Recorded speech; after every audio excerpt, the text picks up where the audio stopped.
அதுங்களும் வீட்டியம் தலைய முதல்ல சாப்பிட்டு தான் பார்க்கட்டுமே. என்ன கொன்னுறாதீங்க ப்ளீஸ். ஆதி, முதல்ல நீ அவன் காலில் கைத்த கட்டு, சீக்கிரம் இறக்கிடுவோம். ரொம்ப நேரம் விருந்தினரை காக்க வைக்க கூடாதுல்ல. இதோ அருண் கொண்டு வந்துடுறேன். இந்தாப்பா அந்த கைத்தை கொண்டு வா.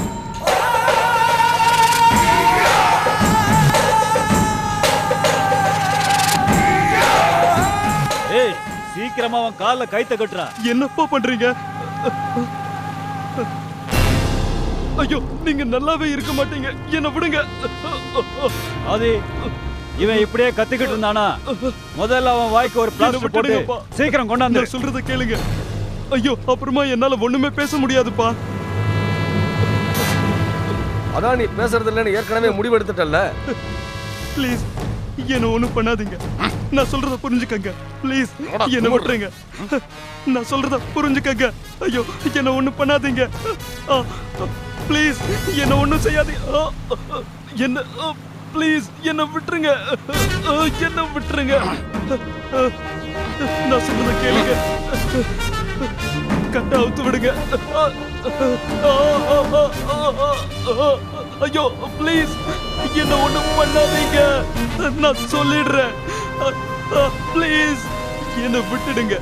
நான் சொல்றேன்ப்பா, உண்மையை சொல்றேன். எல்லா உண்மையையும் நான் ஒத்துக்கிறேன். என்ன விட்டுடுங்கப்பா. நான் உண்மையை ஒத்துக்கிறேன்னு சொல்றேனே, என்ன விட்டுடுங்க. ஐயோ,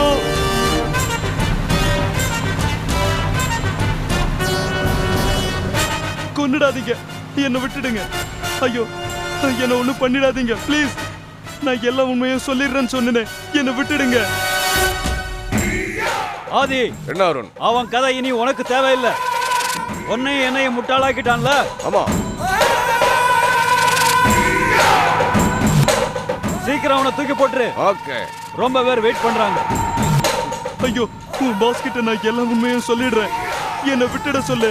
உன் பாஸ் கிட்ட எல்லா உண்மையும் சொல்லிடுறேன். ஏய், சும்மா புலம்பிக்கிட்டு இருக்காத, வாயா மூடு. எங்கப்பா அந்த பாஸ்டர்? நான் சொல்றத கேளுங்க ப்ளீஸ். நான் எல்லா உண்மையும் சொல்லிடுறேன். என்ன விட்டுடுங்க. ஏ வீட்டியம், இனியும் ஏதாவது கதை விட்டா அவ்வளவுதான். சரி சொல்லு.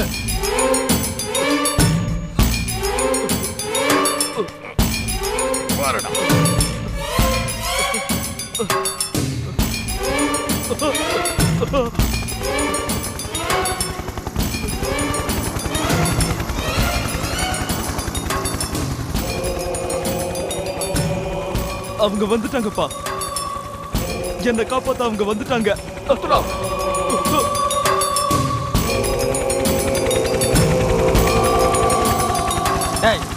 வாய, அவங்க உன்னை காப்பாத்தவல்ல. என்னோட பிசினஸ் ரொம்ப நட்டத்துல ஓடிக்கிட்டு இருந்தது. ரொம்ப மனசுடைஞ்சிருக்கும் போதுதான் பாஸ்கரோட ஃப்ரெண்ட்ஷிப் எனக்கு கிடைச்சது. சொல்லிட்டே போ. பாஸ்கர் மூலமா பெரிய லெவல்ல லோன் எடுத்தேன். நட்டத்துல ஓடிட்டு இருந்த என் பிசினஸ்ல அவனை மேனேஜிங் டைரக்டர் ஆக்கினேன். அவனோட லோன் பணத்தை என்னோட புது பிசினஸ்ல இன்வெஸ்ட் பண்ணேன். அதுதான் விடிஎம் இன்டர்நேஷனல். அப்போ உன்னோட நஷ்டத்தை பாஸ்கர் தலையில போட்டுட்டேன்னு சொல்லு. பாஸ்கர் தன்னோட பணத்தை பத்தி உங்ககிட்ட கேட்டது இல்லையா? பாஸ்கர் என் மேல ரொம்ப நம்பிக்கை வச்சிருந்தான். அதனால அவன் என்கிட்ட ஒண்ணுமே கேட்க மாட்டான். அவன் ஆபீஸ்ல ஒர்க் பண்ணிட்டு இருந்தவங்க வேற நம்ம ஆட்கள். அவங்க சந்தேகம் வராம பாத்துக்கிட்டாங்க. வெல் டன் நம்பிக்கை துரோகி மிஸ்டர் விடிஎம். அப்புறம் மகேஷ் மூலமா அவன் கம்பெனிக்கு வர வேண்டிய பழைய பாக்கி எல்லாம் யாருக்கும் தெரியாம நாங்க வசூல் பண்ணோம். அப்போ உங்க மகேஷ் ஒரு வசூல் மன்னனுங்கிற. சரி, அதுக்கப்புறம்? நாங்க பாஸ்கர் பக்கமே போனதில்ல, ஒதுங்கியே இருந்துட்டோம். அப்புறம் அவன் தற்கொலை பண்ணிக்கிட்டான செய்தி கேட்டு ரொம்ப வருத்தப்பட்டோம். இதுதான் நடந்தது. ஆனா மகேஷ் அப்படி சொல்லலையே. மகேஷ் அப்படி என்ன சொன்னா? அதான் பாஸ்கர் உங்க மகேஷை பிடிச்சு கேஸ் போட போவதா உலுக்கியிருக்கான். இத கேள்விப்பட்ட உடனே பாஸ்கரை எப்படியாவது தொலைச்சு கட்டணும்னு மகேஷ் கிட்ட நீ சொல்லியிருக்க. போய் போய் அப்படி நான் அவன்கிட்ட சொல்லல. ஆனா பாஸ்கர் எங்க மேல கேஸ் போடுறதா சொன்னது உண்மைதான். அதுக்காக நான் பயப்படவே இல்லை. ஆனா மகேஷ் தான் கொஞ்சம் அப்செட் ஆயிருந்தான். அது மட்டும்தானா இல்ல பாஸ்கர் சாவுக்கு முதல் நாள் தான் கூட இருந்து பார்ல ட்ரிங்க் பண்ணதாவும் பாஸ்கருக்கு எங்க மேல உள்ள கோவத்தை நீக்கி விட்டதாவும் மகேஷ் என்கிட்ட சொன்னான். அப்போ மகேஷ் பாஸ்கர் ட்ரிங்க்ல விஷம் போட்டு கொன்னு இருக்கான் இல்ல? அப்படி நான் நினைக்கல. ஏன்னா மகேஷ் அந்த அளவுக்கு கெட்டவன் கிடையாது. சரி சரி, அது அவங்கிட்ட கேட்டு தெரிஞ்சுக்கிறோம். ஆதி, நம்ம ஆட்களை விட்டு மகேஷை தூக்கிடுங்க. அப்படியே விட்டியம் சொன்ன எல்லாத்தையும் சொல்லி அவங்கிட்ட இருந்து மீதி உண்மையை வாங்கிடுங்க. ஓகே அருண். அப்போ நீங்க மகேஷ் கிட்ட இன்னும் பேசலையா? ஏன் அவன் என்ன பத்தி சொன்னதா போய் சொன்னீங்க?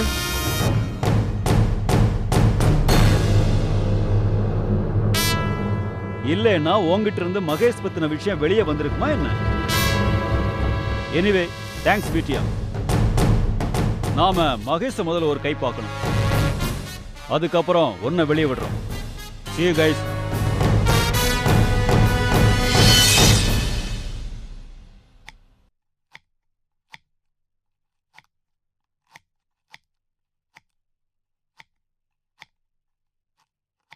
அக்கா, வா அருணா. என்னக்கா வேலையா இருக்கியா? நான் வேணும்னா ஹெல்ப் பண்ணட்டுமா? இல்ல அருணா, இதோ சமையல் ஆயிடுச்சு. நீ போய் ஹால சித்ரா கூட பேசிக்கிட்டு நான் வந்துடுறேன். சரிக்கா.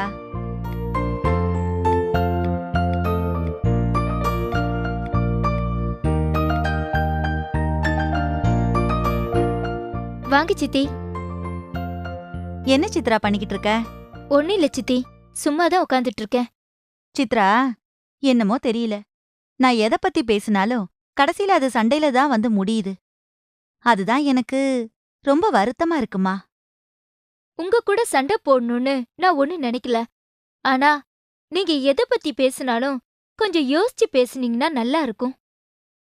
சரி விடு சித்ரா, இன்னைக்காவது நாம கொஞ்சம் சந்தோஷமா பேசலாம். என்னமோ நான் எல்லாம் உங்களை வம்பு சண்டைக்கு இழுக்கிற மாதிரி பேசிக்கிட்டு இருக்கீங்க. எப்பவும் தேவையில்லாம ஒரு டாபிக் ஆரம்பிக்கிறது நீங்க தான். இப்ப என்னடானா என்ன குத்தம் சொல்லிக்கிட்டு இருக்கீங்க? சித்துமா, நான் உன்னை குத்தம் சொல்வேனா? எனக்கு தான் பொண்ணு இல்லையே, நீ தானே எனக்கு பொண்ணு. நான் உன் மேல எவ்வளவு பாசம் வச்சிருக்கேன், நீ புரிஞ்சுக்கம்மா. சித்தி, எனக்கு மட்டும் உங்க மேல பாசம் இல்லையா என்ன? சில சமயம் நீங்க பாபுவை பத்தி இல்லாததும் பொல்லாததும் பேசும்போதுதான் என்னால பொறுத்துக்க முடியல. சித்ரா, இந்த அருணா சொன்னதெல்லாம் உண்மையா பொய்யான்னு கூடிய சீக்கிரம் நீ புரிஞ்சுக்குவ. அப்புறம் பாரு. என்ன சித்தி புதிர் போடுறீங்க? நான் என்ன சொன்னாலும் இப்ப அது உன் காதுல விழாது. வெள்ளம் வருமுன் அணைக்கட்ட வேணும்னு சொல்லுவாங்க. சரி சித்தி, இந்த டாபிக்க விடுங்க, நாம வேற ஏதாவது பேசலாம். சரி சொல்லுமா, அப்புறம் உன் படிப்பெல்லாம் எப்படி போகுது? இது ஃபைனல் இயர் தானே, முடிஞ்சதும் மாஸ்டர்ஸ் பண்ணலான்னு இருக்கேன். என்ன சித்ரா நீ இப்படியே தொடர்ந்து படிச்சுக்கிட்டு போனா எப்படி? எங்களுக்கு எப்போ கல்யாண சாப்பாடு போட போற? சித்தி நீங்களுமா? அம்மா தான் என்னை ஏற்கனவே தொந்தரவு பண்ணிக்கிட்டு இருக்காங்கன்னா முதல்ல படிச்சு முடிக்கிறேன், அப்புறமா இத பத்தி எல்லாம் யோசிக்கலாம். என்னமோ பாத்துமா. சரி சித்ரா, நான் கேக்குறேனேன்னு தப்பா நினைக்காத. நீ யாரையாவது லவ் பண்றியா? ஏன் சித்தி, பாபுவை லவ் பண்றியா நேராவே கேட்க வேண்டியதுதானே? எதுக்காக இப்படி கஷ்டப்பட்டு இன்டைரக்டா கேக்குறீங்க? ஐயோ சித்ரா, நீ ஏமா தப்பா எடுத்துக்கிற? இந்த காலத்துல பசங்க ஒழுங்கா படிக்கிறாங்களோ இல்லையோ, கண்டிப்பா பாய் ஃப்ரெண்டோ கேர்ள் ஃப்ரெண்டோ இருக்கும். இது இங்க சகஜம் தானே? சித்தி, எதுக்கு இப்படி கேவலமா பேசுறீங்க? சித்தி, நான் எப்பவுமே பெரியவங்களுக்கு மரியாதை கொடுத்துதான் பேசுவேன். ஆனா நீங்க ஏனோ பெரியவங்களா நடந்துக்காம உங்க மரியாதை நீங்களே கெடுத்துக்கிறீங்க. என்ன அருணா, வழக்கம் போல உங்க கச்சேரி களை கட்டிடுச்சா? என்ன அருணா இது? சித்ரா சின்ன பொண்ணு, நீயும் அவளுக்கு சமமா மல்லுக்கு நிக்கிற. இங்க பாரு, ஒன்னு சொல்றேன், அவ யார கட்டிக்கணும்னு இஷ்டப்படுறாளோ அவனைத்தான் அவளுக்கு கட்டி வைப்பேன். அது பாபுவா இருந்தாலும் சரி. சித்ரா, நீ ஏதோ ஷாப்பிங் போகணும்னு சொன்னல, வாமா போலாம்.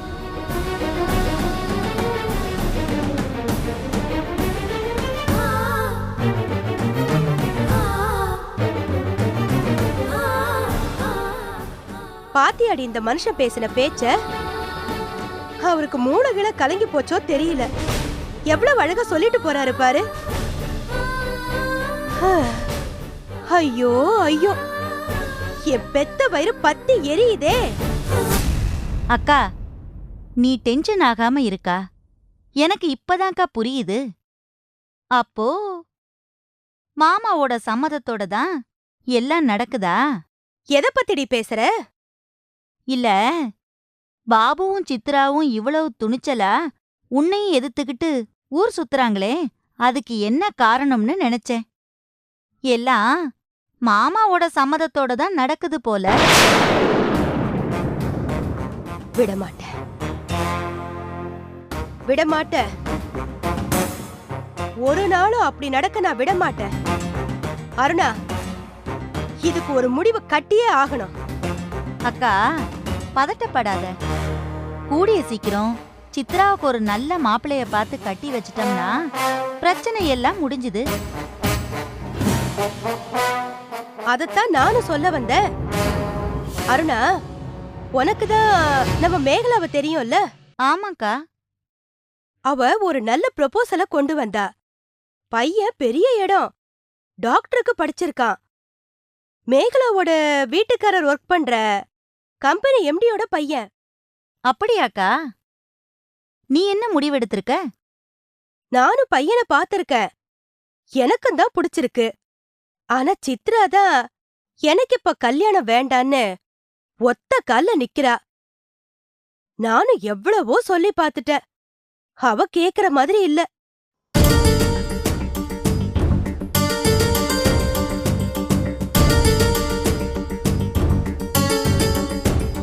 என்ன அருணா யோசிக்கிற? ஒண்ணுமில்லக்கா. அப்படி உனக்கு அந்த பையனை பிடிச்சிருந்ததுன்னா சித்ராவை ஓகே சொல்ல வைக்க வேண்டியது தானே? அவ சொல்லி கேக்குற பொண்ணா ஒரேடியா வேணான்னுட்டா. மேகலா வேற அடிக்கடி போன் பண்ணி கேட்டுக்கிட்டே இருந்தா. இப்போ வீட்ல இருக்கிற நிலைமைய பார்த்தா பேசாம மேகலா கிட்ட சம்மதம்னு சொல்லிடலாம் போல இருக்கு. அக்கா அவசரப்படாத. இது கல்யாண விஷயம், எடுத்தோம் கவுத்தோன்னு பண்ண முடியாது. எனக்கு தெரிஞ்ச இடத்துல ரொம்ப பேர் சித்ராவை பத்தி கேட்டிருக்காங்க. நான் எங்க வீட்டுக்காரரோடையும் பேசிட்டு உனக்கு நல்ல ப்ரப்போசலா கொண்டு வந்து தரேன். என்னவோ அருணா, எவ்வளவு சீக்கிரம் முடிக்கிறோமோ அது நல்லது. நீ பக்கத்துல இருக்கிறது எனக்கு எவ்வளவு ஆறுதலா இருக்கு தெரியுமா? ஆமா, ராணி எங்க? ரொம்ப நாளா போனே பண்ணல. ஐயோ சொல்ல மறந்துட்டேன்க்கா. அவ வீட்டுக்காரரோட சொந்தக்காரங்க வீட்ல கல்யாணமா, அதான் கனடா போறேன்னு சொன்னா. ஆமா, அவளுக்கு இங்க வேலை இல்லதானே? பாவம், பொண்ணையும் வச்சுக்கிட்டு தனியா என்ன பண்ணுவா? அது என்ன சரிதான். அதுதான் அங்க போய் ஒரு 6 மாசம் தங்கிட்டு வரலான்னு போயிருக்கா. சரிக்கா, எனக்கு டைம் ஆயிடுச்சு, நான் இன்னொரு நாள் வரேன். சரி அருணா, நான் சொன்ன விஷயத்த மறந்துடாத என்ன? அத நான் மறப்பேனா? சீக்கிரம் ஒரு நல்ல முடிவோட வரேன்.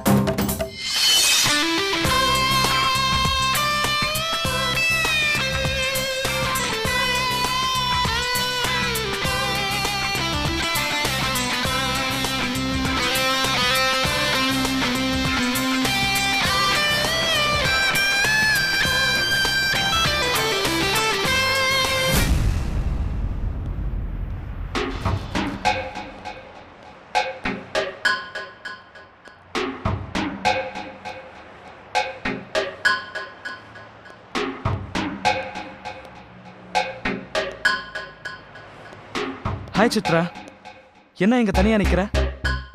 ஏ பஸ் ஸ்டாப்ல எதுக்கு நிப்பாங்கன்னு உனக்கு தெரியாதா? தெரியும். இல்ல தனியா நிக்கிறிய, அதான் ஏதாவது ஹெல்ப் வேணுமான்னு கேட்டு போலான்னு வந்தேன். No thanks. பெருசா கேட்க வந்துட்டான், மூஞ்ச பாரு. சித்ரா, ஏன் என் கூட பேச மாட்டியா? என்ன பேசணும்னு சொல்லு. ஏன் சித்ரா என்ன தப்பா புரிஞ்சிருக்க? நீ நினைச்ச மாதிரி நான் ஒன்னும் தப்பானவன் கிடையாது. இப்ப நான் உன்னை கேட்டேனா? எதுக்கு நீயாவே புலம்பிட்டு இருக்க? ப்ளீஸ் சித்ரா, நான் சொல்றத கொஞ்சம் கேளு. அப்படின்னு பெருசா சொல்ல போற? சரி சொல்லு. சித்ரா, நான் ஃப்ரெண்ட்ஷிப்காக உயிரையும் கொடுப்பேன் தெரியுமா? ஓ அப்படியா? ஆமா சித்ரா, நான் பாபுவை பார்த்து பரிதாபப்பட்டு தான் அவனை ஃப்ரெண்டா சேர்த்துக்கிட்டேன். நல்ல பையன், இப்படி மாடு மாதிரி உழைச்சு கஷ்டப்படுறானே, நம்ம கூட சேர்ந்தா அவனுக்கு ஏதாவது ஹெல்ப் பண்ணலாமேனு தான் நான் அப்படி பண்ணுனேன். ஆனா பாரு, நீ என்ன தப்பா புரிஞ்சுக்கிட்ட. நான் உன்னை பத்தி எப்படி நினைச்சாதான் உனக்கு என்ன? உனக்கு தான் அதை பத்தி கவலையே இல்லையே. உனக்கு வேண்டியதெல்லாம் பணம் தானே. ஏன் சித்ரா என்னை பார்த்து இவ்வளவு கேவலமா பேசுற? அன்னைக்கு உங்க வீட்டுல வச்சு என்கிட்ட உன்னாலதான் பாபு கெட்டு போறான், அவனை விட்டு விலகிடுன்னு சொன்னப்போ நான் எவ்வளவு துடிச்சு போனேன் தெரியுமா? என்னடா இது, பிள்ளையார பிடிக்க குரங்கான கதை மாதிரி இல்ல? நான் பாபுக்கு நன்மை பண்ண நினைக்க நீ என்ன தப்பா நினைக்கிறத நினைச்சு நான் எவ்வளவு கஷ்டப்பட்டு போனேன் தெரியுமா? ஏன் நான் சொன்னதுல என்ன தப்பு? நான் உன்னை பொய் சொல்லலையே, உண்மையை தானே சொன்னேன். உன் கூட சேர்ந்ததுக்கு அப்புறம் தானே பாபு இப்படி மாறி இருக்கான். அதுதான் சொல்லுவாங்களே, பன்னிகளோட சேர்ந்த கண்ணுக்குட்டியும் சேர்த்ததான் திங்குன்னு. அத போலதான் நல்லா இருந்த பாபுவும் இப்போ உன் கூட சேர்ந்து மாற ஆரம்பிச்சிட்டான். நோ சித்ரா, என்னை பத்தி யாரோ உங்ககிட்ட தப்பா சொல்லிருக்காங்க. Am I right?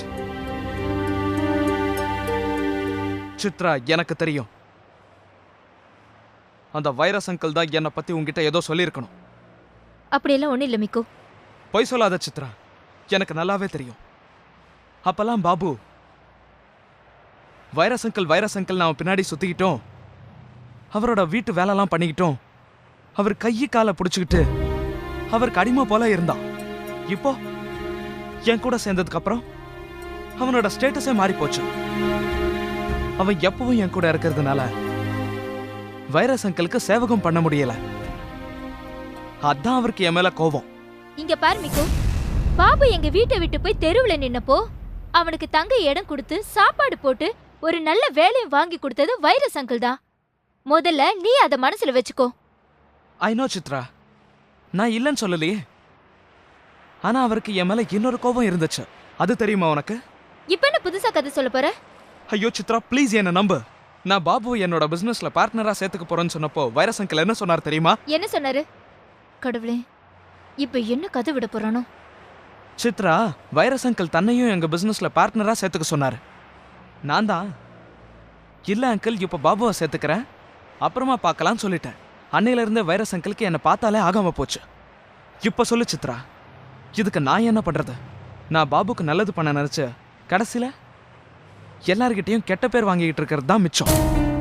சரி, நீ சொல்றதெல்லாம் உண்மைதானே நான் எப்படி நம்புறது? வைரஸ் அங்கிளை பத்தி எனக்கு நல்லாவே தெரியும். அவரு ரொம்ப தங்கமான ஆளு. நீ வீணா அவரை பத்தி குறை சொல்லிட்டு இருக்காத.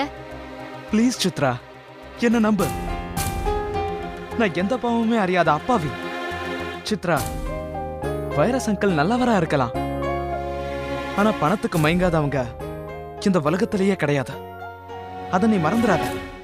சரி, இப்ப நீ என்னதான் சொல்ல வர? சித்ரா, முதல்ல உன் மனசுல என்னை பத்தி எழுதி வச்சிருக்கிற தப்பான அபிப்பிராயத்தை தூக்கி போடு. தப்பு பண்ணவங்க எத்தனையோ பேர் இந்த உலகத்துல சுதந்திரமா சுத்திக்கிட்டு இருக்காங்க. அவங்களையெல்லாம் விட்டுட்டு ஒரு பாவமும் அறியாத என்ன போய் கெட்டவன்னு சொல்றியே, இது உனக்கே நல்லா இருக்கா? ப்ளீஸ் சித்ரா, என்ன நம்ப. நான் நல்லவன், நான் நல்லவன், நான் நல்லவன்.